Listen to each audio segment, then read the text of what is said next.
బాబు surety, భవిష్యత్ guarantee అని చెప్పి చంద్రబాబు నాయుడు గారి నోట వినిపించే ఒక కామన్ ఫ్రేజ్.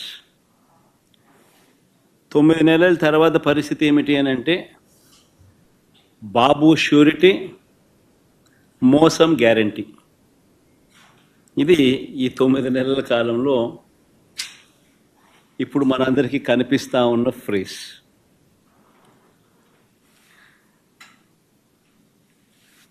చంద్రబాబు నాయుడు గారు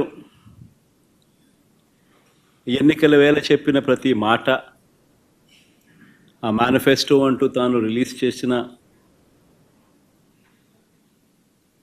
చేసిన మేనిఫెస్టోలో తాను చెప్పిన మాటలు, ఎన్నికల వేళ బటన్ నొక్కడం అయితే ఏముంది, అదేం పెద్ద పనా,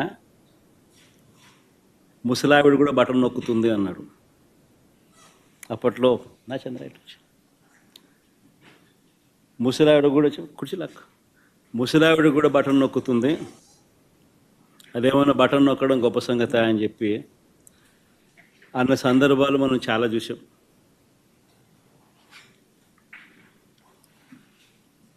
అంతటితో ఆగిపోకుండా సూపర్ 6 అన్నాడు, సూపర్ 7 అన్నాడు.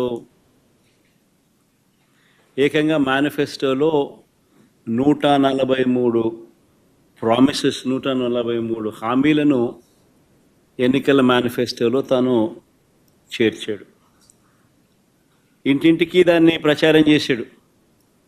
ఎన్నికల వేళ చంద్రబాబు నాయుడు గారు ఆయన పార్టీ ఎమ్మెల్యేలను పార్టీ కార్యకర్తలను ఆయన చంద్రబాబు నాయుడు గారు ప్రతి ఇంటికి పంపించేటప్పుడు ఆ ఇంటికి వెళ్ళి ఆ ఇంట్లో చంద్రబాబు నాయుడు గారు మన మాటలు బహుశా ఎప్పటికీ కూడా ఎవరు కూడా మర్చిపోరేమో. చిన్నపిల్లలు కనపడితే నీకు 15,000, నీకు 15,000, నీకు 15,000. ఆ చిన్నపిల్లల తల్లులు కనపడితే నీకు 18,000, నీకు 18,000, నీకు 18,000.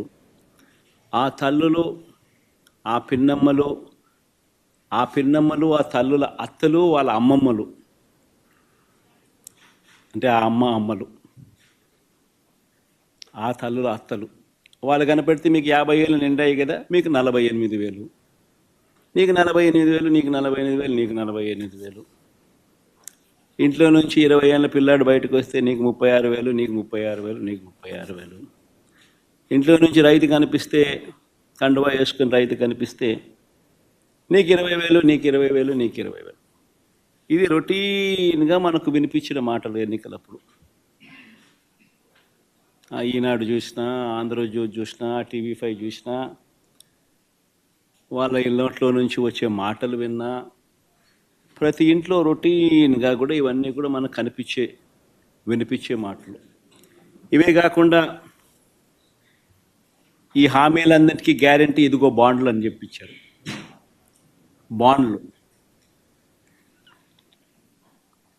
హామీలకు గ్యారంటీ అంటూ ఇంటింటికి బాండ్లు కూడా పంచారు. అమలు చేయలేకపోతే ఏమన్నారు, అమలు చేయలేకపోతే చొక్కా పట్టుకోండి అన్నారు. అమలు చేయలేకపోతే చొక్కా పట్టుకుని నిలదీయండి అని కూడా అన్నారు. ఇప్పుడు వీరిచ్చిన బాండ్లు ఏమైనాయి, ఇప్పుడు వీరు చెప్పిన మేనిఫెస్టో హామీలు ఏమైనాయి, వీరు పంచిన పాంఫ్లెట్స్ ఏమైనాయి, ఎవరి చొక్కా పట్టుకోవాలి? ఈ 9 నెలల కాలంలో చంద్రబాబు నాయుడు గారి పాలనలో మనం చూస్తూ ఉన్నది ఇది. మరోవైపున చూస్తే రాష్ట్రానికి సంబంధించిన అప్పులు కేవలం ఈ 9 నెలల కాలంలోనే రికార్డులు బద్దలు కొట్టేసి, బహుశా ఎప్పుడు కూడా ఏ ప్రభుత్వము కూడా ఈ స్థాయిలో అప్పులు చేసిన పరిస్థితులు బహుశా దాఖలాలు ఎప్పుడు కూడా లేవు. ఆ స్థాయిలో రికార్డులు బద్దలు కొట్టేశారు. 9 నెలల కాలంలోనే బడ్జెటరీ అప్పులే, అంటే with in the purview of FRBM పరిధిలోకి వచ్చే బడ్జెటరీ అప్పులు, అంటే public account and public debt అప్పులే అక్షరాల ఈ 9 నెలల కాలంలో 80,827 కోట్లు.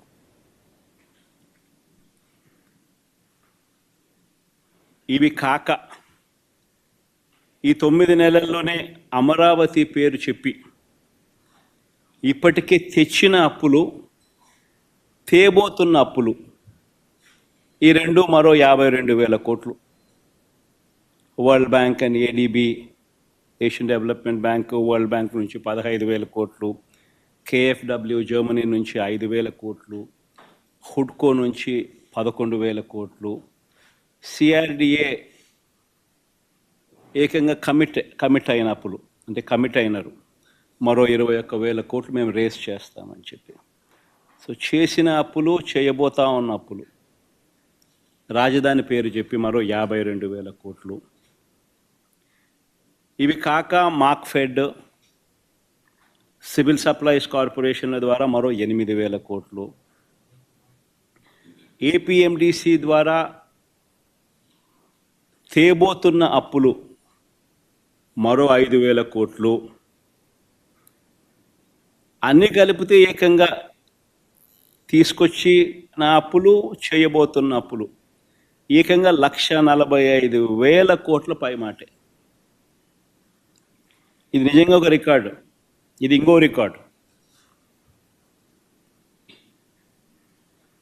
ఎవరు బద్దలు కొట్టలేనంత పెద్ద రికార్డు. ఇన్ని అప్పులు చేసిన సూపర్ 6, సూపర్ 7 ఇచ్చారా? పేదలకు ఏమైనా బటన్లు నొక్కారా? అందరూ ఆలోచన చేయాలి. పోనీ కనీసం మా ప్రభుత్వం గతంలో అమలు చేస్తూ ఉన్న పథకాలు ఏమైనా కొనసాగుతూ ఉన్నాయా?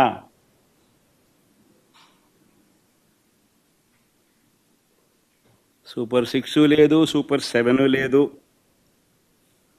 మా ప్రభుత్వం అమలు చేస్తూ ఉన్న, గతంలో అమలు చేస్తూ ఉన్న పథకాలు పిల్లల చదువులకు అవసరమైన పిల్లల చదువులను ప్రోత్సహిస్తూ, ఆ తల్లులను ప్రోత్సహిస్తూ, ఆ పిల్లల చదువుల కోసం, ఆ తల్లుల కోసం ఇస్తూ ఉన్న అమ్మఒడి పాయే, రైతన్నలకు తోడుగా నిలబడే రైతు భరోసా పథకం పాయే, వసతి దీవెన పాయే,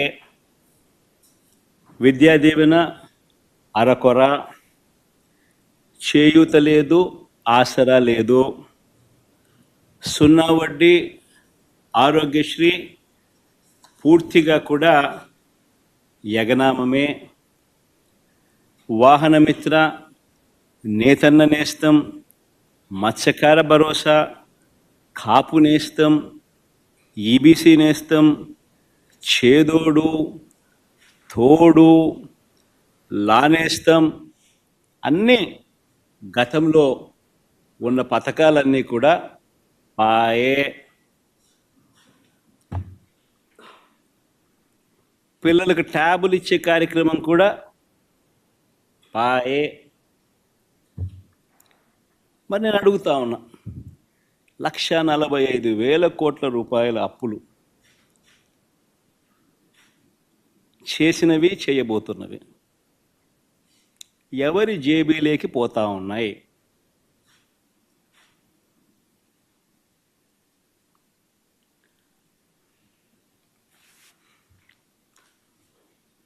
ఈ 9 నెలల కాలంలో పోనీ ఉద్యోగాలు ఎంతమందికి ఇచ్చారు, ఉద్యోగాల పరిస్థితి ఏమిటి అని కూడా కాస్త ఒకవైపు అటువైపు చూస్తే, ఒక్క కొత్త ఉద్యోగం ఇచ్చిన దాఖలాలు లేవు, కానీ ఊడగొట్టిన ఉద్యోగాలు మాత్రం ఏకంగా 2,60,000 ఉద్యోగాలు, వాలంటీర్ల ఉద్యోగాలు